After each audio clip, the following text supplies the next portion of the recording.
जय हिंद दोस्तों। मैं आर के विश्वा और आप देख रहे हैं केएमटी क्लासेस। केएमटी क्लासेस में आप सभी का स्वागत है।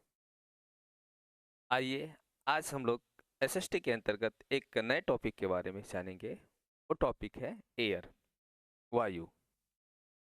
वायु अनेक गैसों का मिश्रण है। वायु अनेक गैसों का मिश्रण है। वायु पदार्थ की गैसीय अवस्था का नाम है। वायु को पदार्थ की गैसीय अवस्था का नाम वायु कहलाता है। वायु का जो विशाल समूह है जो पृथ्वी पर चारों तरफ फैला हुआ है वह वायुमंडल कहलाता है। वायु का विशाल समूह जो पृथ्वी पर चारों तरफ फैला हुआ है वायुमंडल कहलाता है। वायुमंडल का अस्तित्व पृथ्वी के गुरुत्वाकर्षण बल के कारण होता है। वायुमंडल का जो अस्तित्व है वो पृथ्वी के गुरुत्वाकर्षण बल के कारण होता है। वायुमंडल यानी पृथ्वी की जो मौसमी दशाएं हैं और तथा जलवायु को व्यापक रूप से प्रभावित करता है। वायुमंडल पृथ्वी की मौसमी दशा एवं जलवायु को व्यापक रूप से प्रभावित करता है। यहाँ तक क्लियर? वायु क्या है? वायु में अनेक गैसों का मिश्रण होता है। पदार्थ की गैसीय अवस्था को वायु कहते हैं। और जो पृथ्वी पर चारों तरफ फैला हुआ है गैसों का विशाल समूह यानी उसे क्या कहते हैं? वायुमंडल कहते हैं। क्लियर है? अब जानते हैं वायुमंडल की संरचना। वायुमंडल की संरचना। वायुमंडल में नाइट्रोजन गैस की मात्रा सर्वाधिक है। वायुमंडल में नाइट्रोजन गैस की जो संरचना है वो सबसे अधिक है। इसकी कुल मात्रा, संपूर्ण वायु का कुल मात्रा इसकी 78% है। अकेला नाइट्रोजन 78% है। इसके बाद जो दूसरा भाग है वो ऑक्सीजन का है। ऑक्सीजन 21%। वायुमंडल में आर्गन 0.93% है तथा कार्बन डाइऑक्साइड 0.03% है। वायुमंडल में कुछ अन्य गैसें हैं, उसका परसेंटेज 0.04% मात्रा पाई जाती है। यानी कि वायुमंडल की संरचना में जो गैस का मिश्रण है उसमें नाइट्रोजन गैस सर्वाधिक मात्रा में पाया जाता है। फिर दूसरे नंबर पे आता है ऑक्सीजन। क्लियर है? वायुमंडल को निम्नलिखित परतों में विभाजित किया गया है। वो परत इस प्रकार है। पहला क्षोभमंडल, समतापमंडल, मध्यमंडल, तापमंडल, आयरन मंडल और बहिमंडल। ये कुल 6 भागों में विभाजित किया गया है।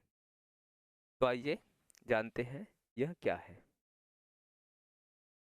सबसे पहला क्षोभमंडल, ट्रोपोस्फेयर। क्षोभमंडल वायुमंडल की सबसे निचली परत। जो क्षोभमंडल है वो वायुमंडल की सबसे निचली परत है। इसकी ऊंचाई ध्रुव पर सबसे कम तथा विषुवत वृत्त पर सबसे अधिक होती है। ये ध्रुव पे सबसे कम एवं विषुवत वृत्त पर सबसे अधिक होती है। क्षोभमंडल में ही वर्षा, झंझावात, बादल बनने की घटना आदि होती है। क्षोभमंडल में ही वर्षा बनता है, झंझावात बनता है, बादल बनता है, ये सब घटना क्षोभमंडल में होता है। दूसरा आता है समताप मंडल। समताप मंडल या क्षोभमंडल और मध्यमंडल के मध्य रहता है। क्षोभमंडल और मध्यमंडल के बीच में जो स्थित रहता है उसको कहते हैं समताप मंडल। इसमें किसी भी प्रकार का मौसमी परिवर्तन नहीं होता है। में किसी प्रकार का मौसमी परिवर्तन नहीं होता है तथा इसका तापमान हमेशा एक समान रहता है। हमेशा इसका तापमान एक समान रहता है। हवाई जहाज इसी मंडल में उड़ाए जाते हैं।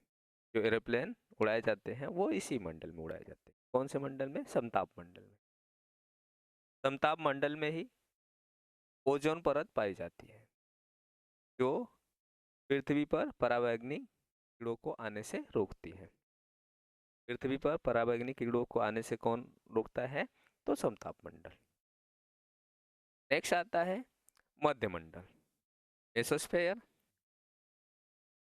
इसकी ऊंचाई 50 से 80 किलोमीटर तक मानी जाती है।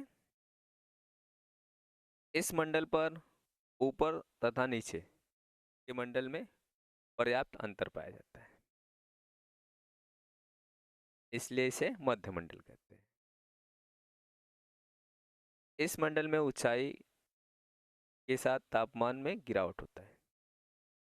इसकी ऊपरी सीमा तक तापमान -80 डिग्री होता है, 80 से लेके 0 हो जाता है। नेक्स्ट आता है तापमंडल, थर्मोस्फेयर। मध्यमंडल के ऊपर वायुमंडलीय भाग को तापमंडल कहते हैं। मध्यमंडल के ऊपर जो वायुमंडलीय भाग है उसको तापमंडल कहते हैं। इस स्तर में ऊंचाई बढ़ने के साथ तापमान बढ़ता है, परंतु इस मंडल में वायुमंडलीय घनत्व अत्यंत कम होता है, अतः वायुदाब न्यूनतम होता है।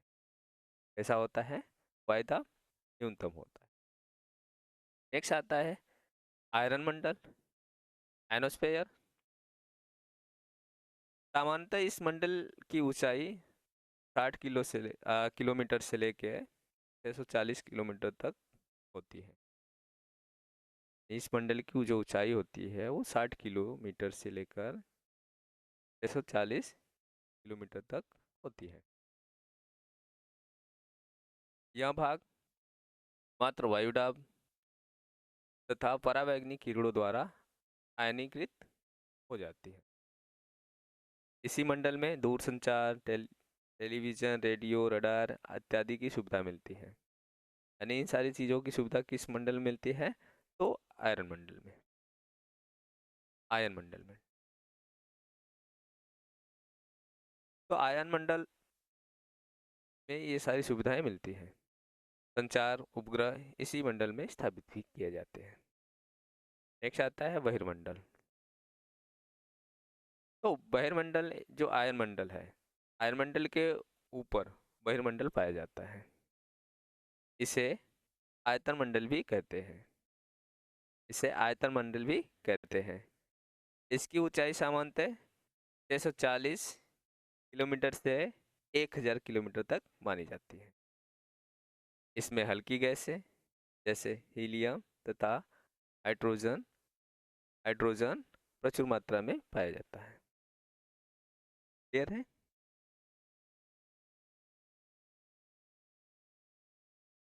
आज हमने जाना वायु और वायुमंडल की संरचना क्या है।